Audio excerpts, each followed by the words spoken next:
Moving on. Now, some weeks back, we brought you the report of a retired Commissioner of Police, Anambra Command, ADEREMI ADEOYE, who was accused of fraud by members of his investment club. The retired commissioner has now described the allegations as baseless, stating that all members who opted out of the scheme have been refunded. Senior correspondent Ivy Kanu has more on this. Done a report on the cooperative alleged Ponzi scheme. I tried reaching out to the retired Commissioner of Police and I put it in my story. We are still open for an interview anytime he deems fit. Today we are meeting with him and he just didn't come alone. He came with members of the Board of Trustees. So we are going to ask them all those questions that has been raised and we hope he's going to address them one after the other. Okay, so we'll start off with you not having a website.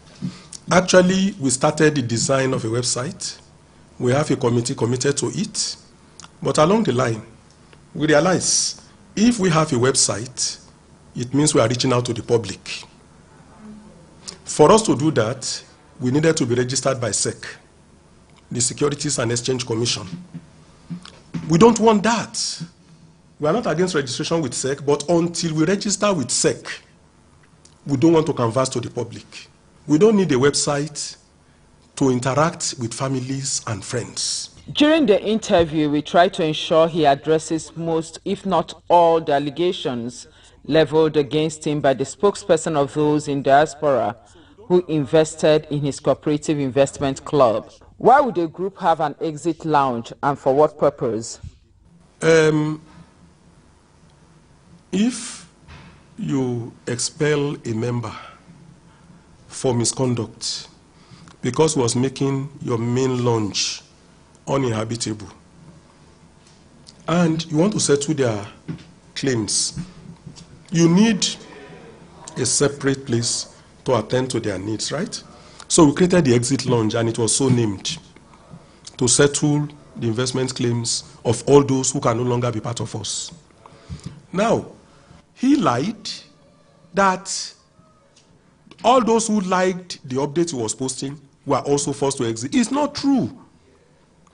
Instead, what happened was that we have been receiving messages at intervals of our members who had economic difficulties. And they wanted to capitalize on the investment they have made, which has appreciated substantially, to cushion the impact of the economy on them. So we created an open window. We said all members who would like to take this opportunity to exit can indicate so that we can settle their claim. They indicated, about 70 indicated, added to the 33, they were in that lounge. Even those who refused to go to the lounge, because we sent invitation to them, you can only go there if you accept the invitation. Ayo Totin and some of his gang refused to accept, so that they can tell the world that they have been scammed. A post in the Cooperative Exit Lounge reads, and I quote, "Before we close the chapter on payment for shares held to exiting members and refund of invested capital to those expelled from the club, this is a final call to anyone who is yet to be paid for shares held to speak up so that we can do the needful. How far has he gone with these payments and how much were they paid on their investments?" Both those who went to the launch and those who refused to go, we have settled their claims. As at the time Ayo Totin appeared on your program, he has already been refunded his investment capital. Apart from taking dividend, we paid him his dividend in February, 15,000 naira, because only invested 100,000. For how long, sir? No, it's annually. We pay dividend annually. They bought over the shares. Yes. For those expelled, their shares were not bought. For those expelled, we cancelled their shares and refunded what they invested. It's in accordance with the cooperative laws. The cooperative laws prescribe that as long as you take dividend annually, when you leave, you can only take what you invested. Point, we even advise our members that, look, everybody subscribe to this thing because of the benefits. He refused. And then he come on TV to be quoting cooperative laws when he's not a member of the cooperative. What kind of investment is the cooperative in, and why has there not been physical allocation of land?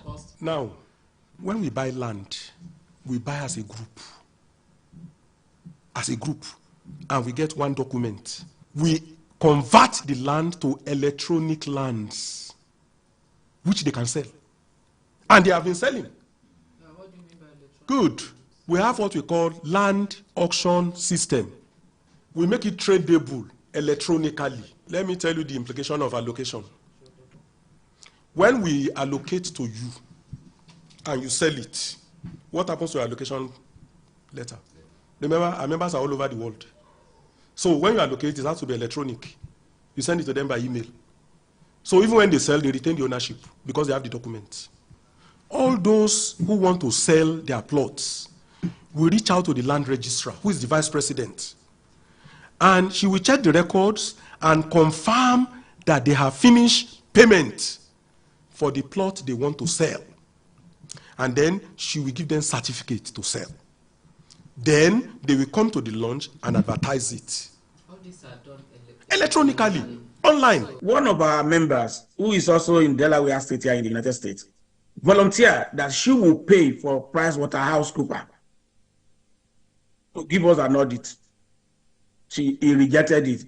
You see, the person he was referring to is someone who is using a false name on Facebook, blackmailing me all over the place. Now, let me ask you a question.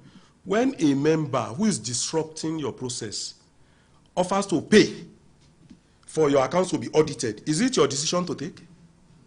Is it a one-man decision to take? Is it not something you take to annual general meeting? If the member is well-intentioned, why not bring up the offer at the annual general meeting and see other members clap for her?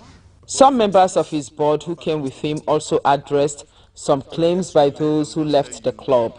They don't read all these things, and that is why they find it difficult to, they were not humble enough to ask questions, so that if you don't get answer, you could say, yes, this is true. Land, whenever land is up for sale, there is always a caveat for members. Don't invest money that you cannot afford to wait for this to mature. Don't borrow money. It's a caveat to invest. And now, once this caveat is also cited there, the next thing is this. This land is for investments, not for possession. But should you want to possess this land, there is a procedure to be followed. Every year too, we organize AGM, and we do it rotationally. Yeah. We have done in Abuja, we have done in Port Harcourt, Lagos twice. Do you understand? So I don't understand why anybody would claim that members or the BOT or the president have no, that people don't have traceable addresses. I don't get it. During the course of this interview, the retired Commissioner of Police also provided some documents to back some of his claims, including bank transactions showing payments to members who exited voluntarily or were expelled. With this response, both parties have been given their fair share to express themselves and their sides. We can only hope all the parties will find a middle ground to resolve the matter in the interest of peace. Ivy Kano, TVC News, Lagos.